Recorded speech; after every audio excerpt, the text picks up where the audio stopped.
Hi, this is Tim of the 1916 Company. Welcome and thanks for logging on. If you love this watch, email me, Team Mosso at the1916company.com for purchase pricing and availability questions regarding this watch. And this watch is a watch I will record every time it crosses my desk. One of my favorite Patek Philippe references of all time, launched in 2021. This is the 5236P-001. 41.3 millimeters in diameter in platinum. The watch measures an agreeable 11.3 millimeters thick, and then from lug tip to lug tip, 48.5 millimeters with a 21 millimeter spacing between the lugs. Now, I adore this watch, everything about it, the way it looks, the way it works, the portrayal of the perpetual calendar, the calendar complication itself, and the next generation micro rotor movement. But let's put it on the wrist and get a sense of how it looks first. Now, the strap is not broken in, which means it's very stiff, which means I'm compressing my wrist by pulling it this tight. Reality is the watch wears quite well on my wrist, so if the strap were broken in a little bit and not so stiff, you would see down the barrel, the lugs are not beyond the edge of my wrist, and you can even see that a little bit here. So this watch is suitable for a wrist my size or larger. We'll zoom out a little bit. I find sometimes a broader shot gives more perspective relative to the hand, the arm, and the size of the person, which matters just as much as the lug-to-lug span of the watch. Sometimes the context of the size of the man will also influence the aesthetics of the watch, and I do think as a bigger guy, this works even though it's pushing out to the edge of my wrist.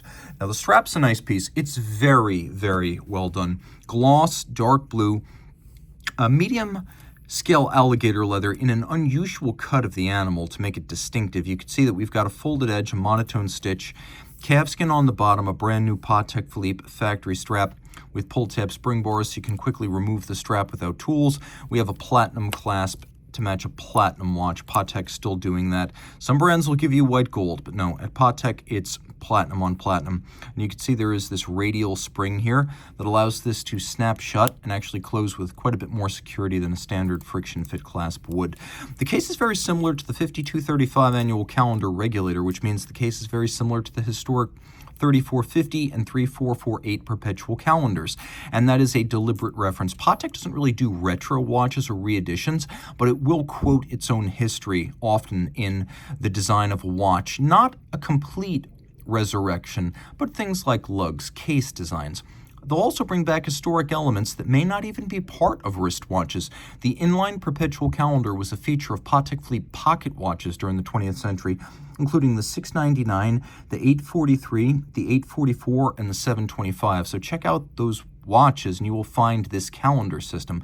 It's also known as the American calendar because you have the day, the date, and the month in the order that an American would list it. The watch is remarkably nuanced, starting with a feature you expect on a platinum Patek, which is a top Vesselton diamond between the lugs to remind you it is platinum. Patek does have 3 patents on this movement, which is almost as complicated as a Grande Sonnerie because of the presence of 503 parts and 55 jewels. And the one thing that does not change, however, is that it is still a conventional grand lever or grand levier system where you have a program wheel and then a big indexing lever, meaning that all of the calendar indications are still set using individual pusher adjusters. Now, where the patents are awarded really in the design of the display system, you have 2 coplanar coaxial, you have a pair of coplanar coaxial discs. Now, all the discs are coplanar.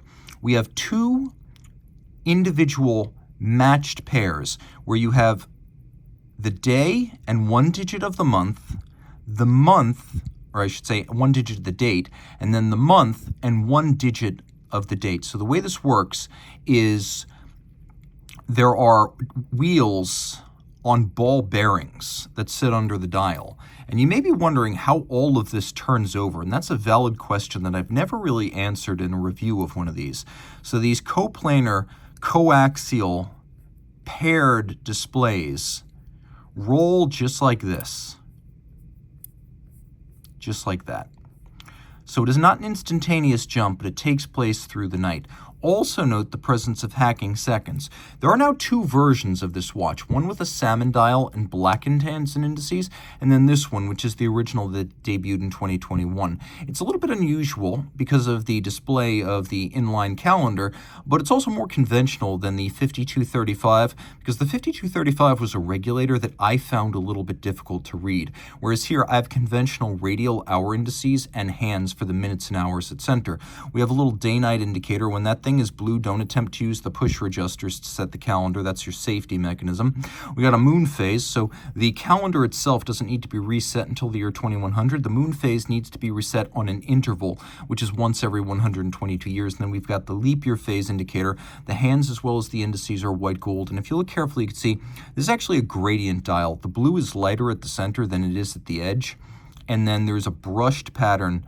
It's hard to capture, but it runs from the top to the bottom, almost like stainless steel. 30 meters water resistant, but don't test the theory. I know Patek now says all of its watches are a true 30 meters. On a push-down crown, snapback, caseback dress watch, I'm not necessarily going to encourage you to test the theory.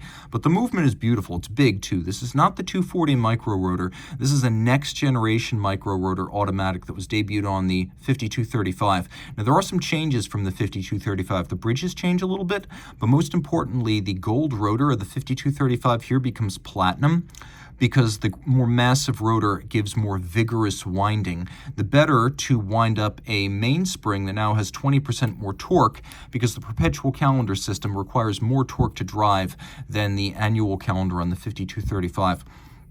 It is a 48-hour automatic. This one has a higher beat rate, whereas the original featured a beat rate of around 23,000 vibrations per hour. This is 28,800 vibrations per hour. I think the original was like 23,075 vibrations per hour, and the reason for that was because it used a silicon escapement that was a little bit unconventional and required a lot of reworking early on in the production of the 5235, whereas here Patek decided on a more traditional combination of a metal anchor, a metal escape wheel, and synthetic ruby pallets. As a result, it can utilize a higher beat rate for potentially higher accuracy at 4 hertz. You can also see it's a 6-position adjustment, you know, because it says so, and it's a free-sprung balance, so it's both easier to adjust precisely and more shock resistant. The movement is large, and you can see it has both fine finish and architecture.